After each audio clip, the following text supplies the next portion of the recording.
Good morning.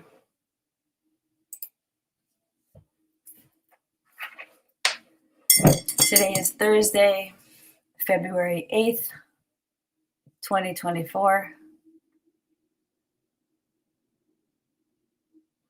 Let me just make sure I'm live.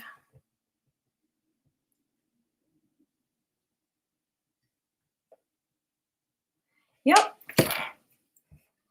I'm just going to wait for some people to jump on.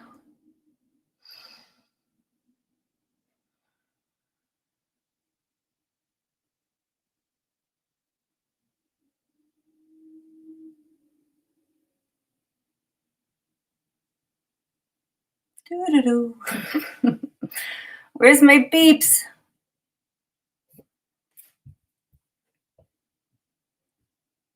Where's my peeps at?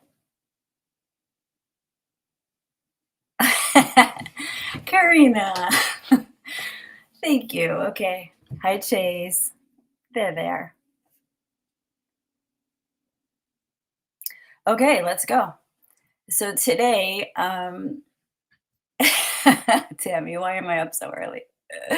For Kabbalah. Hi, Irma. There you are. Kabbalah is the best reason to get up early in the morning. Kabbalah is such an intimacy with God. It gives you the details of God's inner world, of God's inner chamber. And as my friend Ani told me, she always gives me the best language. She said, Kabbalah is and Hasidus is God's self-disclosure to humanity. And when someone writes a book, they give you a glimpse into their innermost heart and world. And that's what the Torah is. And specifically, that's what Kabbalah is, the secrets of the Torah. And who doesn't want to know the secrets of God? Thank you, Tammy. Okay, so it was funny, Schiffer Hendry on my Telegram channel was like, oh, that's all you're going to talk about today? We're going to hit on some big topics today. I'm just going to present, as I always do, the things that captured my heart this week, that lit me up the most, that set me on fire the most. Yeah, we'll see. I think Chase is right that the Putin interview tonight could be a nothing burger, but we'll see. Even if it helps a little bit, somebody posted that 6 o'clock can be dangerous, which is a famous Q tagline. So I guess we shall see. It's not going to hurt, the disclosure effort. It can only help. So I want to start off with a very big topic, the topic of anti-Semitism. And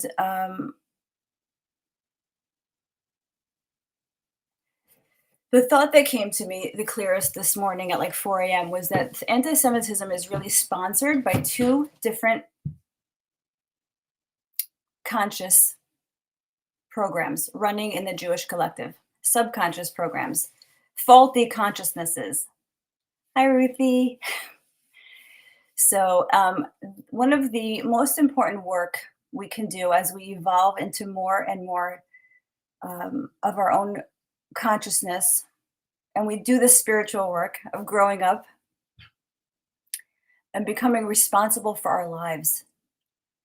The most important thing is to weed out what it is in your thought pattern, in your own consciousness, and your subconscious programming that is sponsoring a reality that you don't like. For me, a personal example in my life is like if I would fight with my husband, or if the day in the office wouldn't go smoothly, and I would say the most responsible thing a grown-up can do is say, what is my contribution to this? How am I creating this? How am I creating this reality? And that is your locus of control. The internal locus of control always resides in you. You cannot change anything in the external without first examining what is sponsoring it internally inside your own thought patterning. So the Jewish collective has two faulty programs running that I was able to pinpoint. And they're exact opposites of each other. The first faulty programming is the victimhood narrative. We think we're victims. And we just love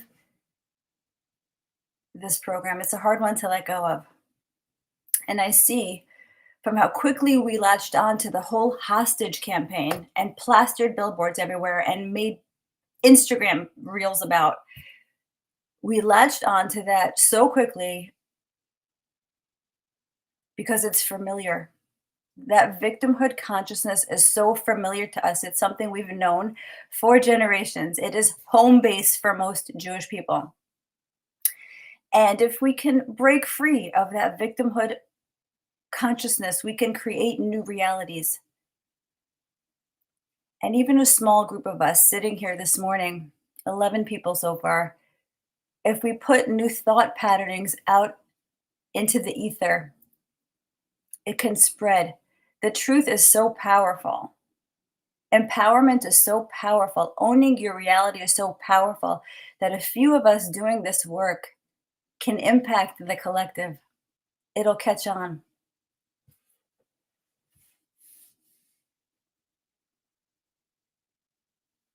I'm going to play for you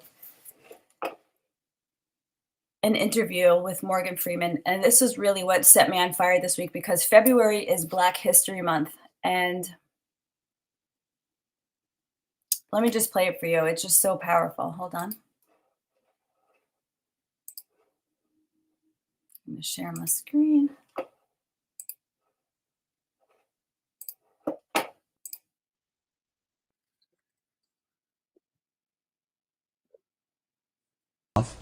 Oh, come on. What do you do with yours? Which month is White History Month? Well, come on, tell me. But I'm Jewish. Okay, which month is Jewish History Month? There isn't one. Oh, why not? Yeah. You want one? No. I don't either. I don't want a Black History Month.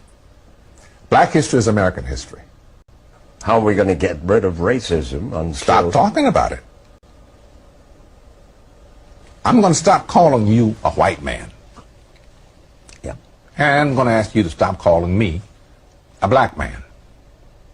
I know you as Mike Wallace. You know me as Morgan Freeman. Okay.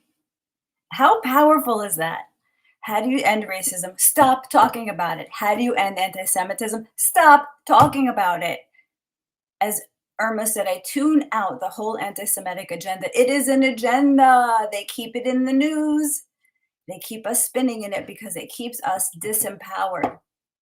And we can take our power back by stopping to talk about it. It's so simple. It is such a simple fix, but people have based their whole life's purpose on this, that it's hard to reel that back. Hey, Wally. I remember as a kid in Scranton, we grew up in a small town, and we would walk down the street and experience this like low-level anti-Semitism from our neighbors. They would throw pennies at us as kids and say Haju. They would like sneeze to the side and say Haju. And yeah, Ruthie. And my father, who is so funny, and like I love his shtick and his sense of humor, he really made my childhood so fun. Like he's such a playful dad, and he would say back to them when they would say Haju, he would say back Goy Gesundheit, Goy Gesundheit. So that brings me to my next problem inside the Jewish collective mindset, the next consciousness that needs rectification, and that is the superiority consciousness, the consciousness that I think was implanted inside the Jewish community by the Eruv Rav, the chosen people, the special people narrative, the narrative that makes us think that we are better than anybody. And it is so toxic, it is so bad, and it is so endemic, it is so systemic. It is such a problem, and you guys all know what I'm talking about. Anybody who's Jewish knows exactly what I'm talking about. That when we say the word goy, it is not a compliment. It's not. You know, you could have people defending it. Goy just means nation. It does literally just mean nation, but the connotation and the context it has taken is not a good one. And the sooner we admit this, the sooner we admit that Houston, we have a problem, a superiority problem, the sooner we can fix it. And I honestly think that the Erev, the infiltrators, the domestic hiding enemy inside Judaism, known as the Erev Rav, the Jews in name only, have perpetuated this narrative of the chosen people to make us feel superior to the rest of humanity, to put a freaking target on our back. Because nobody likes that kid in the playground who thinks he's better than everybody else. That kid gets beat up every time. That kid gets beat up every time. So we have the victimhood narrative running, that program running, and we have the superiority narrative running. And these are the two consciousnesses that are sponsoring anti-Semitism. And once we can name them, claim them, change them on the spiritual plane, the material world will have no choice but to follow suit. We do not have to rally. We do not have to protest. We don't have to take any physical action. We don't have to beat and pummel people into submission to stop being anti-Semites, because that's not going to work. The bullying method is not going to work. The only real way to affect change is in the spiritual world, is in the consciousness. And once we say we're not going to participate in being victims anymore, or in thinking we're better than anybody anymore, it's anti-Semitism disappears, because there's not going to be any invitation for it in our reality, in our external reality. You invite and you sponsor every reality that you experience. And this is a grown-up consciousness. This is how you know you've grown up spiritually. When you look at something that you're experiencing that you don't like, and you pinpoint the program, the subconscious program, and you take work and you take action internally, and you do the work internally to reverse that program, you will see your whole reality change. Oh, so Ruthie says, why blame the Erev Rav? She's right. I was blaming. Yeah, it's generational, ancestral memories, training. It's all of that. It's really in the DNA. We all inherited it. We all know what we're talking about. And I was talking to my husband this morning, and I was like, do you think other religions are doing this too, that they think they're better than everybody? He's like, yeah, of course they are. I think inside, it's what causes separation with all the religions. Each one thinks they're right. Each one thinks they're better. But for some reason, I think the Jews are notoriously known for this chosen people narrative, for the superiority, this moral superiority narrative, and we have to get rid of it. And I want to play for you guys. Yeah, they created, Chase is right.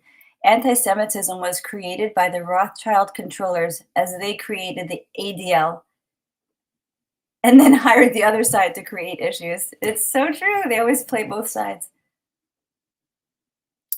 I want to play a minute clip because I sent this to you, Ruthie.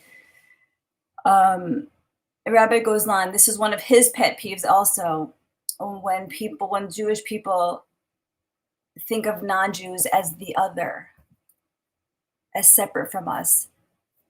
That we think this whole ascension Geula process is just for the Jewish people. It's not. It's for all of humanity. And he says Kabbalah is for all of humanity. And all the Jewish people are tasked to do is spread it, teach it, transmit it, carry it. We've done our job, but we are going to mess up big time if we do this job from a place of moral superiority. So I'm going to play for you guys this 1 minute clip from Rabbi Gozlan. It is in Spanish, so hopefully you can read the subtitles, but you'll see his emotion. I'll set it up for you. A woman in the audience, he's saying how all his videos have reached thousands of people and are helping them lift themselves out of depression. Kabbalah is like the best balm for the soul, and he's just explaining to it. And then a woman asks a question, and then he goes off on her because of what she says. Let me share my screen.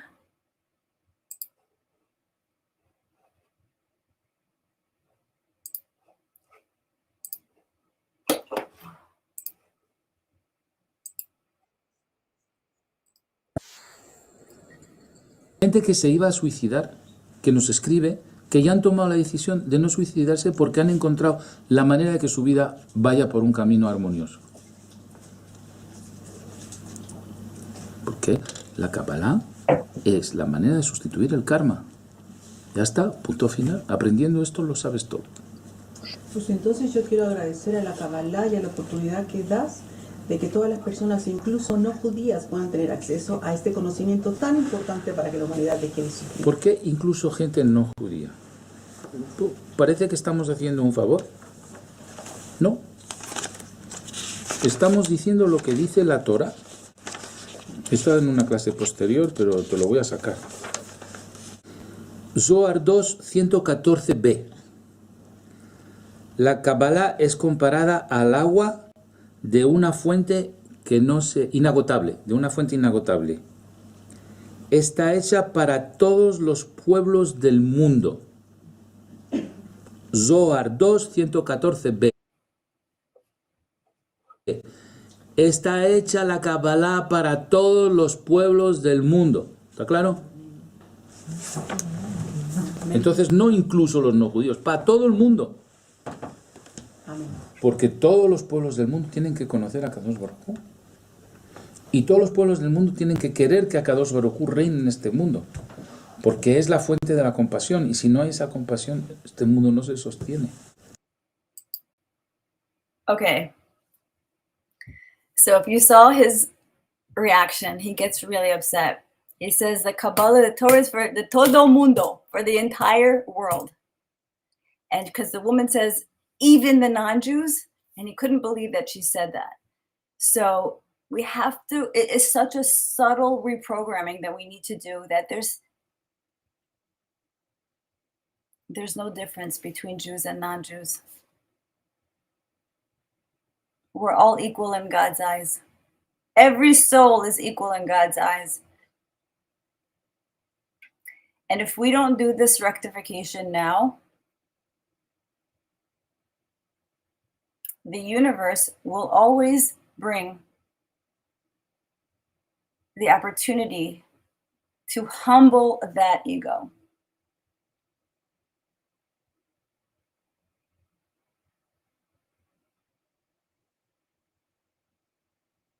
This is a major rectification that not many people are talking about.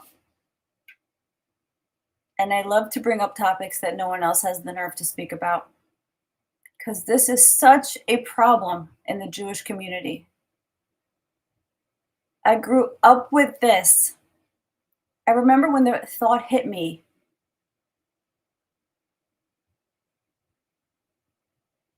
that, you know, we're not better. We're the same as everybody. I was like a teenager. I'm like, it hit me. I'm like, I'm not better than anybody else. They're all created by God. It was really programmed into my subconscious, and I don't even know how it got there, but it's in the water, in the yeshiva systems, it's in the air. It's transmitted by osmosis. And it is awful, and I'm calling it out now. It is so bad, you guys. You know exactly what I'm talking about. How did we invite the reality of persecution?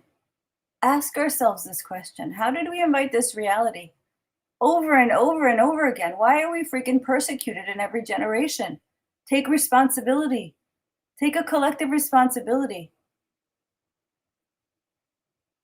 First of all, stop talking about how persecuted you are. Second of all, stop talking about how much better you are than everybody. It's annoying. It has always bristled me, and I'm so attuned to it. I'm so conscious of it. I hear rabbis put out YouTube videos. I try to listen from the perspective of a non-Jewish person, and it is horrifying. It is so cringy and embarrassing. The message that is transmitted of superiority makes me want to throw up. It makes me want to puke.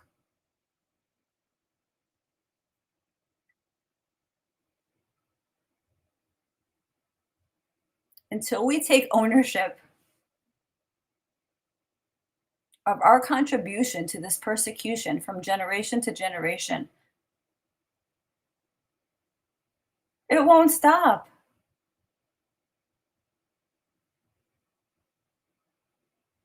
We need to take ownership on those two consciousnesses, that we don't need to perpetuate ourselves as victims, and we don't need to set ourselves up with a target on our back as acting and speaking as if we're better than the rest of humanity. And we're not. We're the same. We're all the same.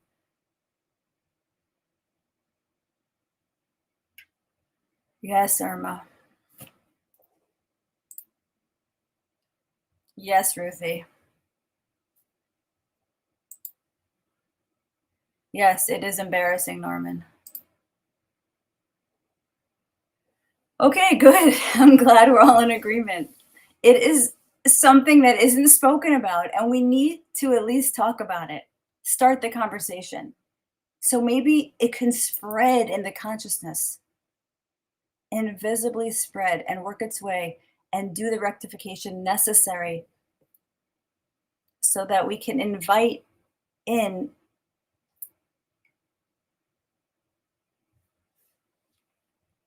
the new, more peaceful, more redemptive reality. Hold on, the sun. Okay. All right. That's all I had to say about that. So Chase says the moral superiority is a knee-jerk reaction to the perceived anti-Semitism. Yeah, it's a defense mechanism. And once we realize that, we can stop doing that.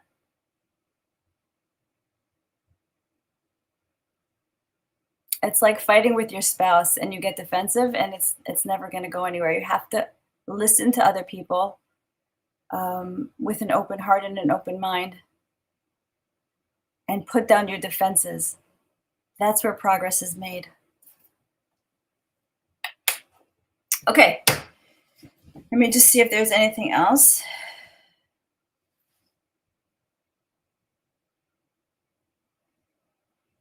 Okay, I think that was it about anti-Semitism. The next thing I want to shift gears into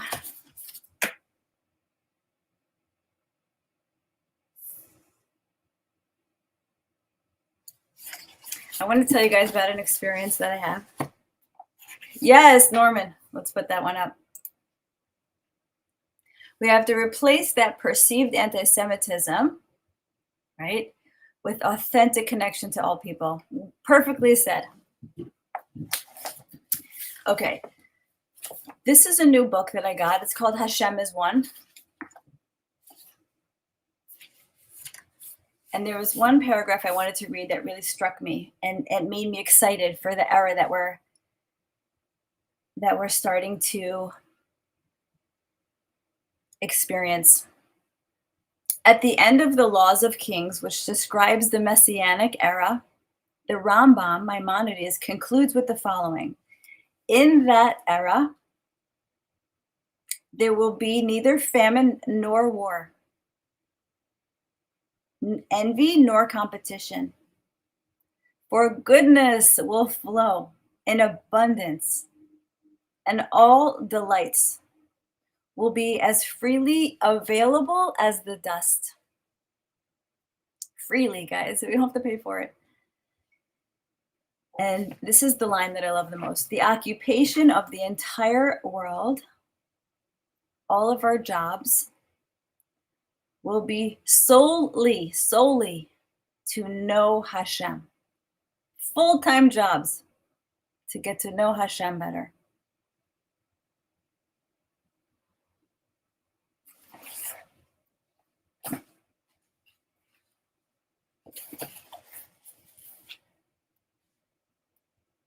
Oh, so I wanted to tell you guys about my experience on Friday.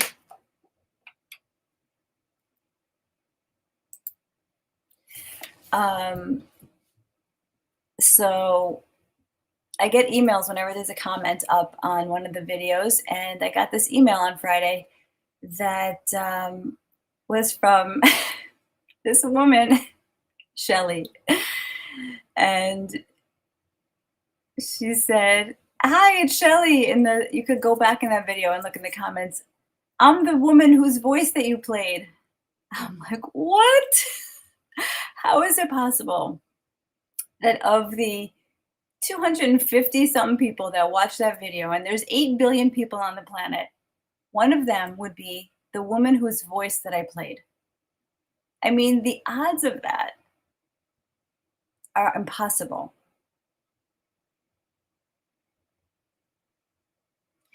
And I was like, Hashem, how did you do that? How did you orchestrate that this woman, who I had a small recording of her explanation of the galactic origin of the Jews, and I played it for my audience. This woman was listening to my class, and I just sat I had to sit down, actually. I sat down on my couch on Friday. I had to stop cooking, and I had to sit down and I was stunned. I was sitting in a state of total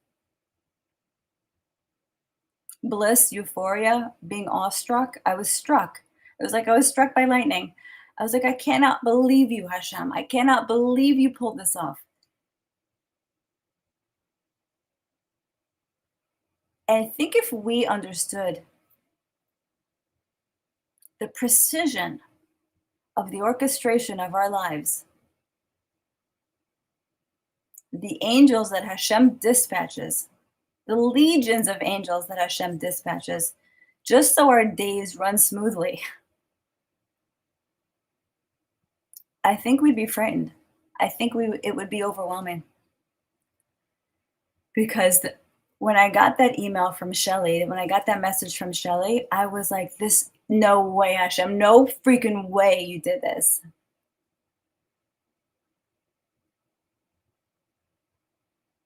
And then the rest of the day, I was actually emailing back and forth with Ephraim Pelvanoff, which was also like setting my day on fire. I was like, I can't believe I'm talking to Reb Effie. And then I got a message from Shelly, the healer from South Africa. And better than learning in a book, and better than even contemplating in meditation, when you experience Hashem, it is the highest euphoria that you could know. And that's why I think when Ani taught me that the Torah's Mashiach, the Torah in the times of Mashiach, will be an experiential Torah, not in books. The Lubavitcher Rebbe said that.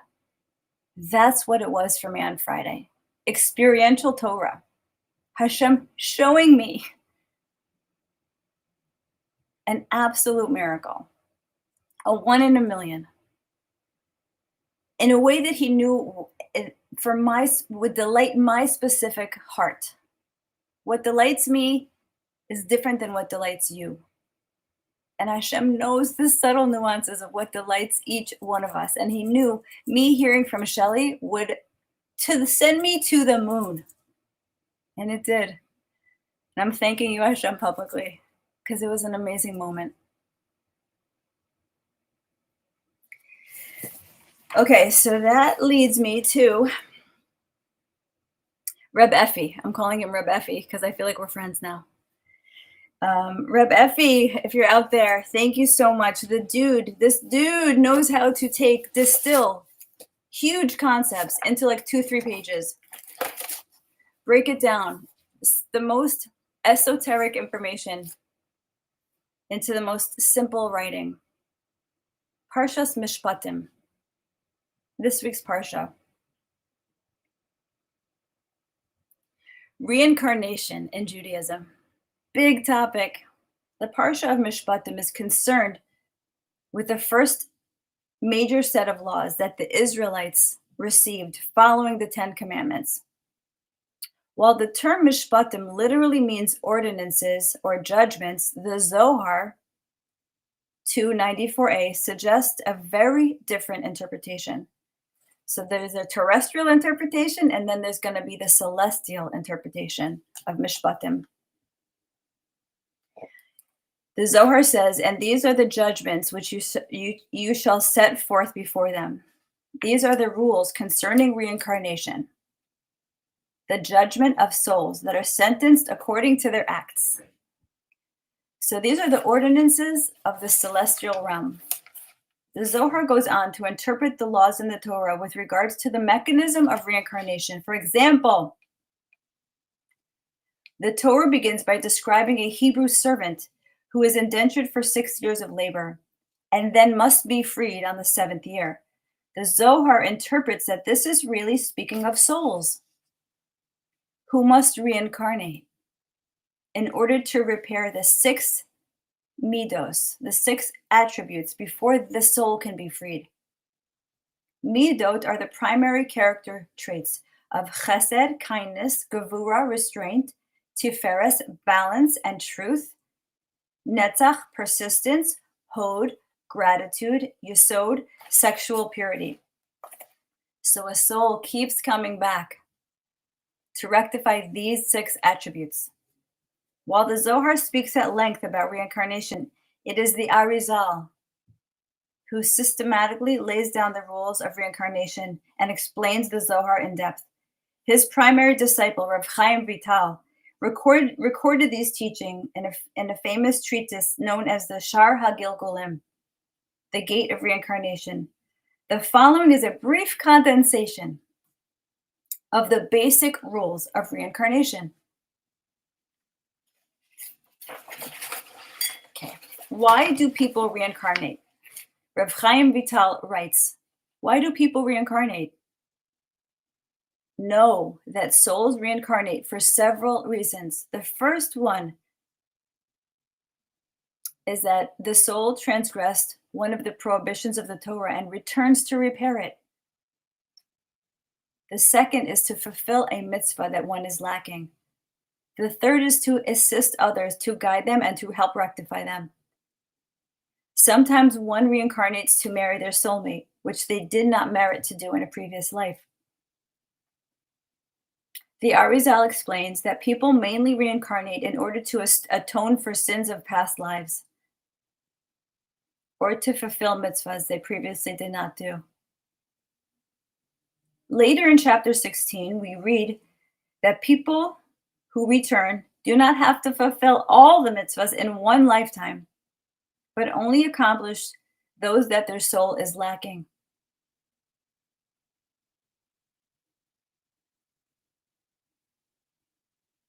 Okay, I'm going to skip. What do people reincarnate into? In chapter 22, we read that people can reincarnate not only into human bodies, but also into animals, vegetation, and even inanimate matter. For example, a person who feeds others non-kosher food can reincarnate as a tree. One who sheds blood reincarnates into water. Those who transgress various sexual prohibitions can reincarnate into bats, rabbits, and other animals. Interesting. While proud people and those who talk too much reincarnate into bees.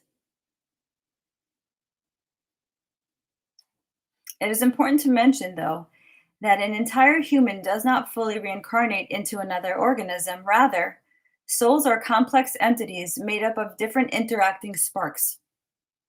It is only those sparks that require rectification that return back to the world. How many times may one reincarnate? Shar HaGilgulim records that a person can reincarnate thousands of times, but only on the condition that they improve a little bit with each incarnation. If they fail to improve, they can only reincarnate a maximum of 3 times. After 3 strikes, that particular spark is sent to Gehenna, which I think is just the recycling of that energy. It is purified there. However, the souls of those who regularly learn Torah are never sent to Gehenna and always merit reincarnation. This is one of the incredible protective powers of learning Torah.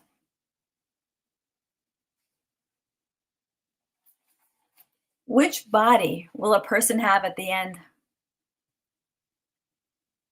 I always wonder this.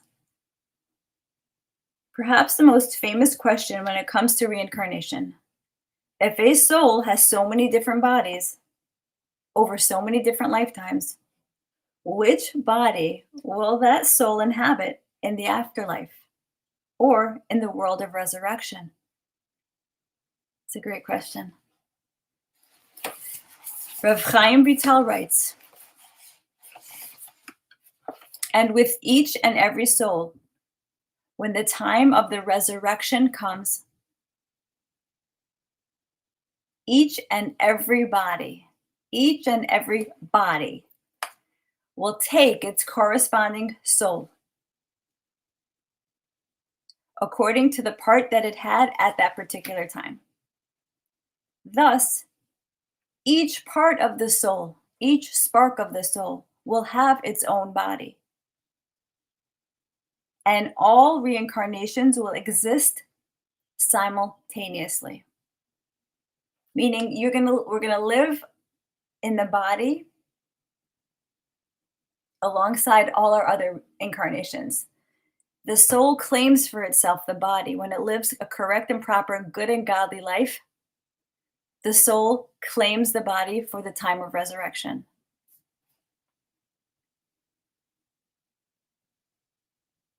That's amazing. That's amazing information. This is Garments of Light by Ephraim Pelvanov.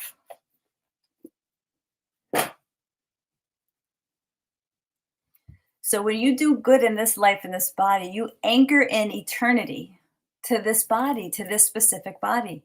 Whatever spark of whatever bigger soul that you are, whatever spark is existing in this body, you're gaining eternity for that in this body, which is amazing.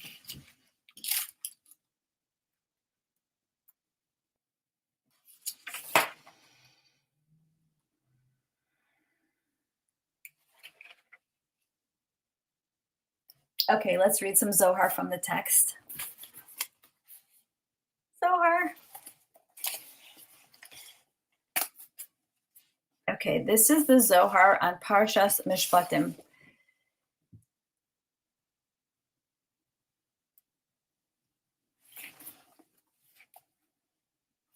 When the Holy One, blessed be He,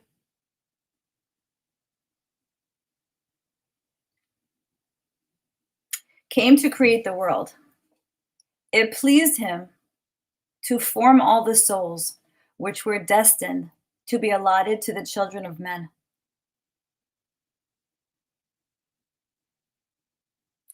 And each was shaped before Him in the very outline of the body she was to afterwards inhabit.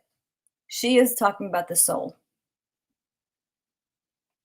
God examined each one and saw that some of them would corrupt their ways in the world. When the time of each was arrived, the Holy One summoned the soul, saying, "Go descend into such and such a place, into such and such a body."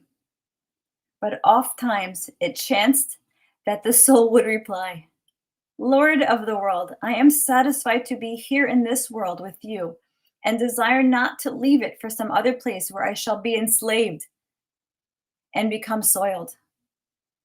Then would the Holy One respond, "From the very day of thy creation, thou hast had no other destiny than to go into that world." At this, the soul, seeing that it must obey, would descend against its will and enter into this world. The Torah, which counsels the whole world, not just the Jews, the Torah, which counsels the whole world in the ways of truth, observed this, and the Torah proclaimed to mankind, behold, how the Holy One has pity upon you. He has sold to you for nothing his costly pearl, for you to use in this world, namely your holy soul.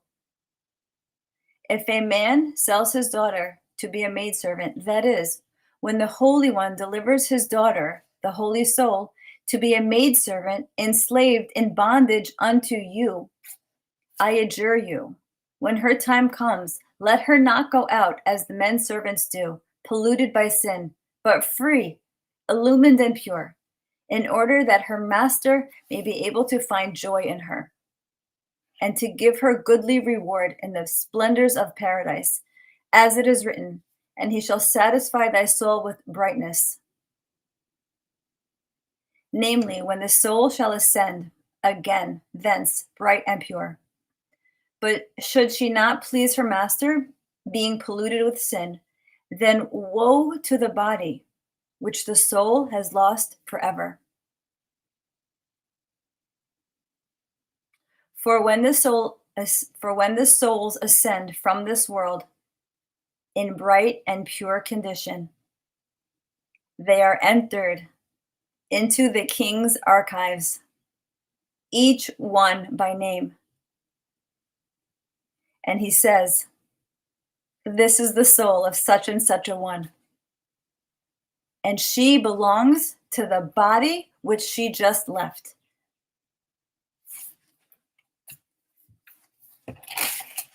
That's the process. We are destined from our creation, from the creation of our soul, we are destined to descend to this world. And the opportunity is to anchor the soul to this body by being good and godly. That's the game. You guarantee, you ensure eternity for this body. What a chesed, what a kindness you do for this body.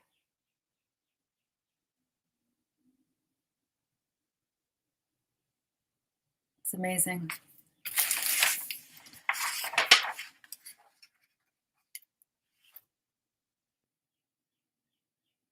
Choice times. The human soul is created to bring the light of creation to the lowest world. Absolutely. From a place of total spiritual amnesia and free will. I hear the birds outside. Okay, so the last part of today, I'm going to end off with our favorite, the book of Enoch.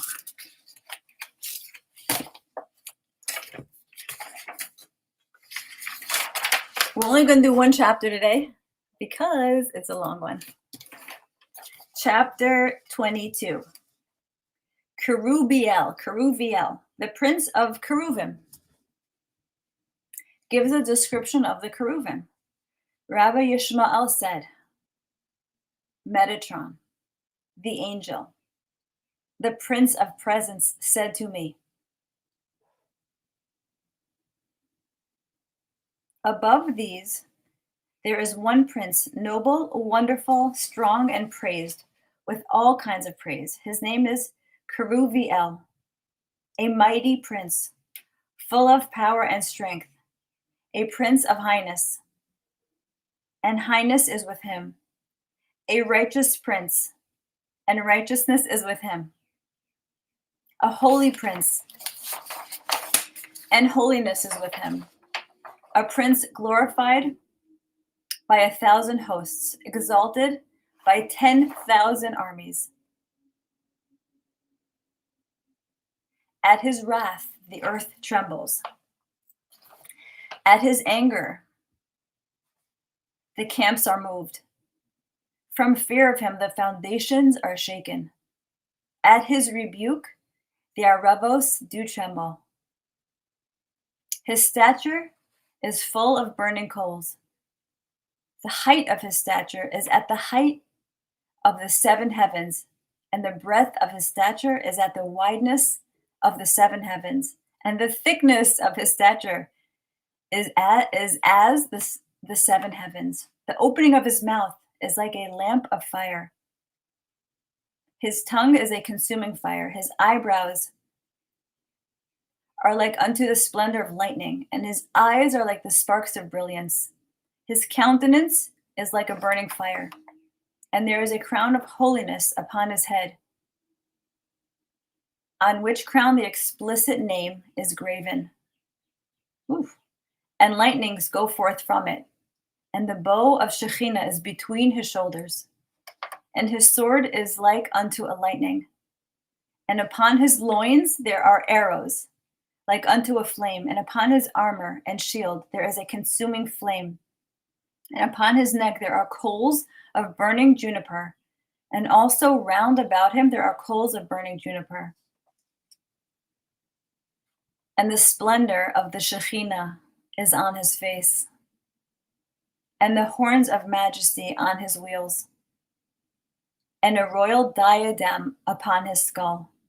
And his body is full of eyes, and his wings are covering the whole of his high stature. Literally, the height of his stature is all wings. On his right hand, a flame is burning, and on his left, a fire is glowing. And the coals are burning from it, and the firebrands go forth from his body, and lightnings are cast forth from his face. With him there is always thunder upon thunder.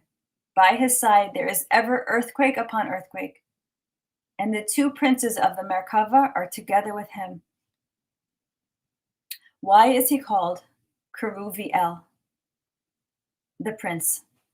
Because he is appointed over the chariot of the Keruvim. That's a big job. The Keruvim were on top of the Ark of the Covenant. And the mighty Keruvim are given in his charge. And he adorns the crowns of their head and polishes the diadem upon their skulls. He magnifies the glory of their appearance, and he glorifies the beauty of their majesty, and he increases the greatness of their honor. He causes the song of their praise to be sung. He intensifies their beautiful strength. He causes the brilliance of their glory to shine forth. He beautifies their goodly mercy and loving kindness. He frames the fairness of their radiance. He makes their merciful beauty even more beautiful. He glorifies their upright majesty. He extols the order of their praise, to establish the dwelling place of him who dwelleth on the Keruvim. And the Keruvim are standing by the holy Chayot, and their wings are raised up to their heads, and the Shekhinah is resting on them. And the brilliance of the glory is on their faces, and song and praise in their mouth, and their hands are under their wings, and their feet are covered by their wings, and their horns of glory are upon their head. And the splendor of Shekhinah is on their face, and the Shekhinah is resting on them. The sapphire stones are round about them, the columns of fire on their 4 sides, the columns of firebrand beside them. There is one sapphire on one side and another sapphire on another side, and under the sapphires there are burning coals of juniper. And one keruv is standing in each direction, but the wings of the keruvim encompass each above their skulls in glory, and they spread them to sing with song to him that inhabiteth the clouds, and to praise with them the fearful majesty of the King of Kings. And Keruviel, the prince who is appointed over them, he arrays them in comely, beautiful, and pleasant orders, and he exalts them in a matter of exaltation, dignity, and glory, and he hastens them in glory and might to do the will of their Creator every moment. For their lofty heads abide continually the glory of the high King, who dwelleth on the cherubim. Whew. It's so powerful. The book of Enoch the imagery is so powerful. Guys, I'm going to Israel next week. I'm leaving on Wednesday. So my plan right now is to go live next Thursday from somewhere in Jerusalem, probably just to read. I don't know if I'll have time to prepare, but I'm definitely going to get on just to read some Zohar and to read some book of Enoch from the holiest place, the holiest secrets of the Torah from the holiest place in the world.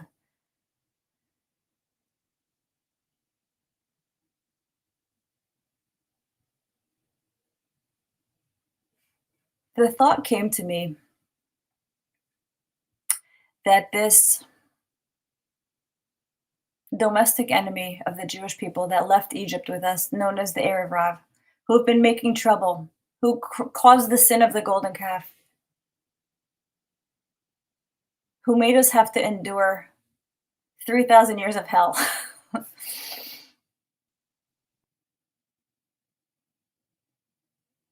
Like Ruthie said, we no longer have to be victims to them.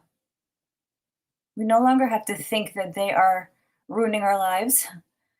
We just have to reclaim our own power and our own connection to Creator, and know that we are the powerful creators of our reality through our thought, speech, and action. And to own whatever reality is in front of us, and if we don't like it, know that we own the power to change it and to experience whatever we want to experience as an outpicturing of our internal process. The only locus of control that we have is internal. And when we change the program, we change the reality. We change the external physical plane of existence. And Hashem will bring you delight in ways that you cannot perceive or imagine. Hashem will always upgrade and up-level. When you expect Him to delight you, when you invite Him to delight you, He will blow your mind. And when we tune out the noise of the anti-Semitism narrative, and when we tune out and disengage from the superiority narrative, we come into our soul. We come into the humility of our soul, and we come back to the power of our soul. The Erev Rav, which is really another way of saying narcissist, because the common denominator, the common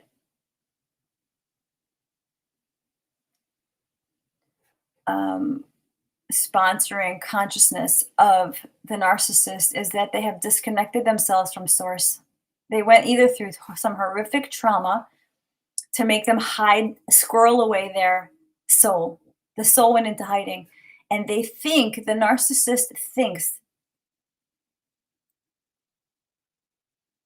that they have to manage everything in their life. Because they have disconnected themselves from God, from understanding how God is orchestrating every detail of their life for them. They operate from a place of manipulation. They feel like they have to manipulate everything in their environment to survive. This is how the narcissist operates. This is how the Erev Rav operates. This is how the deep state, globalist, satanic, enemy of mankind operates, because Nebuch, they have disconnected themselves from source. And they feel like they have to control everything in their environment. Bribery,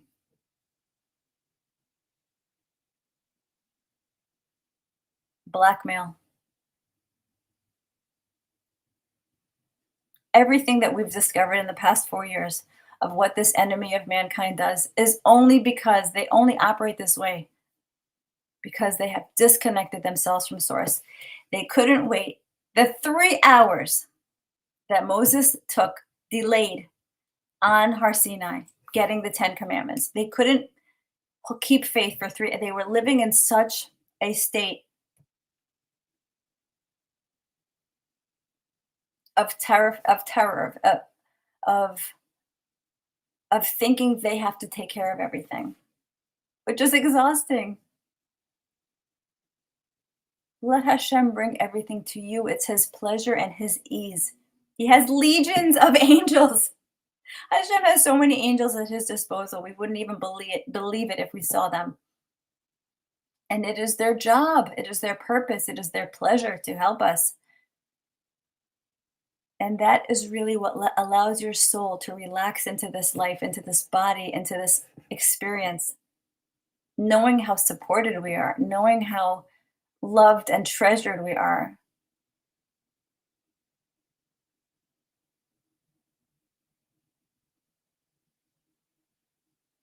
And we can only pray for that narcissist consciousness to be healed, to be rectified, to be recycled, to be reclaimed for the side of holiness. Because it is such a hard existence for them. My heart goes out to them. They are so, so disconnected that they don't even know that they're disconnected.